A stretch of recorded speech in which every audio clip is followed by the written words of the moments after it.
नमस्कार दर्शक बंधु जय जगन्नाथ। ओढ़णी सीरियल आपण मैंने देखा पाइबे जे ज्योति को तो घर बाहर कर देइथिबे।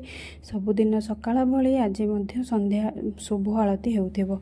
सेही टाइम रे संध्या कहबो जे माने जीवन रो माँ कहबो जे आमे तो घर लक्ष्मी को घर बाहर कर देइजे, एबे कौन करबा निजे निजे सब आलती करबा को पड़िबो। ठीक टाइम रे ज्योति एक रूप बदलाई आसी चली आसब कह लक्ष्मीर ना नौनु लक्ष्मी चली आसला। से टाइम रे आलती होउथिबो, संध्या समस्त को आलती देउथिबो। समस्ते आश्चर्य होई ज्योति को चाहूथिबे, किंतु ता भितर ज्योति अछि बोली केही भी जानथिबे। काहेकि ना से मथारे ओढ़णी टाणी आसीथिबो।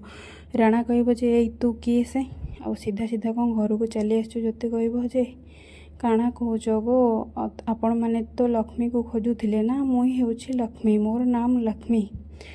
माँ ठाकुराणी कहबे जे तू हेले लक्ष्मी हो कि जीए हो, एठी को कौन पाई आसीछु। काहेकि ना आपण सम गाँ लोक कथा होतिले कि आपणक घरे गोटे चाकरानी दरकार बोली, सेति लागी मु काम करिबा लागी आसीछि। मानसी किंतु बहुत खुशी हो जाउथिबो, किंतु सेही टाइम रे तांकर सान सासू माँ कहबे जे ए तू मो आग आखि आगु खसी जाई परु, आग तो मोढ़णी उठा तापर कथबार्ता कर।